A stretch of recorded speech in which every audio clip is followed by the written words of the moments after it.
Today I'm going to be giving you the 3 best growth stocks to buy for under $100. So pull up your brokerage and make sure to buy them while they're cheap. Hi, my name is Greg and I make videos about options trading and stock market updates.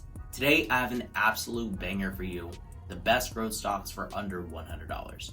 So to break it down for you, first I'm going to go in depth about each company and what exactly they do. Then I'm going to go over some important news updates on their companies to show you why they've grown so much. And finally, if you stick around all the way to the end of this video, I'm going to do a price analysis to help you determine when you should buy into each individual stock. But before we get into the meat of this video, make sure to smash that like button and hit the red subscribe button if you're new to the channel. The first company that I want to talk about has been ringing in my ears recently. I haven't stopped hearing about it. It's the new buzz on the street, or at least Wall Street. And that stock is DraftKings. This is a stock that I've never even covered before here on this channel, but it is incredibly popular. I've literally been seeing this company everywhere I go, from my Discord to YouTube advertisements and even banners on public buses here in my city. So unless you've been living under a rock, you probably know who DraftKings is. This is one of the most popular sports betting platforms.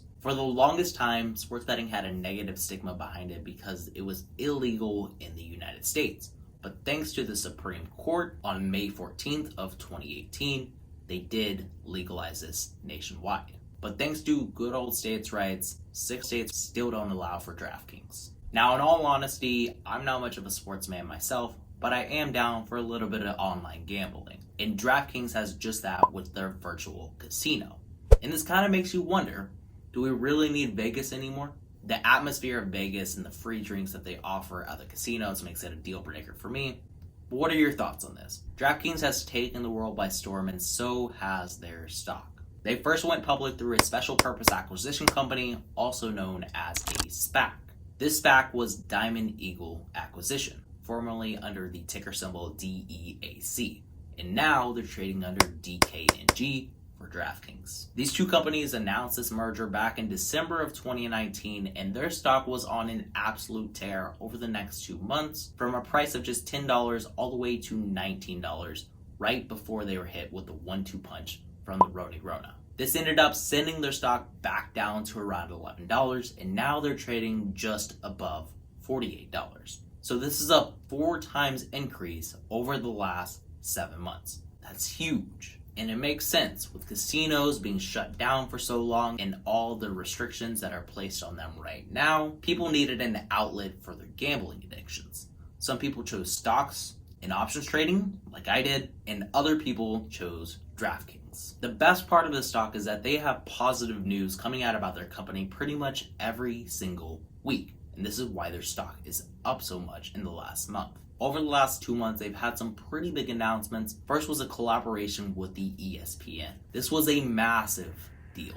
Then they appointed the best basketball player to ever live, Micheal Jordan, to their board of directors. And then finally, you had the Chicago Cubs name DraftKings as their one and only sports betting platform and daily fantasy partner. This company has been hitting grand slams left and right, and their stock certainly shows it. Another company that's been killing it in the market recently has been Invitae. Now, you might have heard of this company through ARK Invest because this is their second top holding in their most popular ETF, which is ARKK. Now, I'm not going to pretend that I'm some genius who knows everything about this company, because I'm not. So reading through their about, according to them, they're harnessing the power of genetics and technology to make medical genetics affordable and accessible to everyone in order to improve healthcare for billions of people. So hopefully you understand the point here. They're trying to use genetic testing and trying to bring you the cheapest price for it. Now, I know it probably comes to your mind whenever you hear genetic testing, and no, this isn't 22andMe. Instead, their tests are actually pretty useful in determining your predisposition and even your future child's possible inheritance of different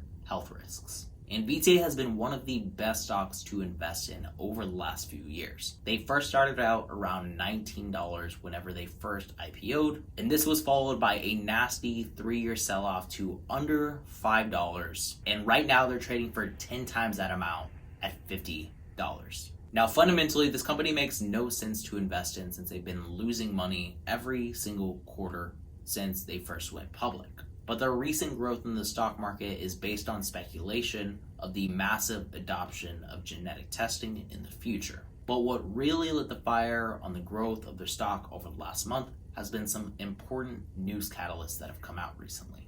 The first of which was when they announced a new member to the board of directors, Kimber Lockhart. This ended up sending their stock price up by 28% in the days following this management change. And then you had Invitae team up with a leading genomics company, ArcherDX, which is going to allow acceleration for the use of genetic information for cancer patients, allowing for best-in-class cancer care. After this announcement was made, Invitae stock soared up another 28% to around $52, and now you can buy them for a slight discount around $48. Overall, this means that Invitae stock has climbed over 30% in the last month, which is pretty crazy, but it's not unheard of, especially if you're IPOB. This is yet another special purpose acquisition company similar to what we were talking about with DraftKings earlier. But instead of merging with DraftKings, this company is teaming up with Opendoor. Opendoor is an online realtor unlike the rest of the competition. You've probably used Zillow and Redfin before, but what sets Opendoor apart is their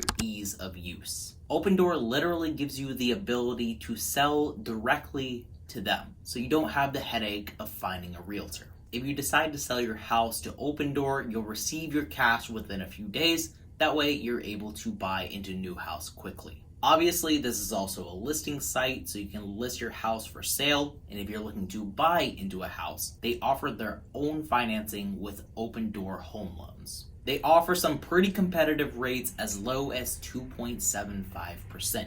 And if you're not looking to buy into a house or sell your house, they also give you the option to refinance your house to get these low rates. Opendoor is running laps around their competition, and their stock really shows for it. IPOB first got their kickoff on September 15th when they first announced the merger with Opendoor. The day after they announced this merger, their stock climbed by over 30%, and following this, they traded mostly flat along with the rest of the tech industry. But with growing optimism in tech and upcoming earnings, IPOB stock has climbed over 50% in the last month. I don't have any news updates for you on Opendoor since they're not technically a publicly traded company yet, but we can go look at the charts to see where you should buy in. First, looking at DraftKings, you can tell that they're undervalued considering that they're under this 180 exponential moving average line, currently just below $52. And right now they're trading for $47, so you can get them for around a $4 discount. If we look at the trends for their stock, currently the RSI is in bearish territory, so this could continue to sell off, and this 30 simple moving average line right here, this blue line, could act as a resistance. You can also see that the MACD has gone into the negative territory, so this is another bearish sign for the stock, which means that if you continue to buy DraftKings, then you're going to get a pretty good price. So I think if you can buy this stock for anything under $52, you're likely going to be getting a good deal. And then if we look at Invitae, the 6-month chart, you can see that they are currently overvalued slightly.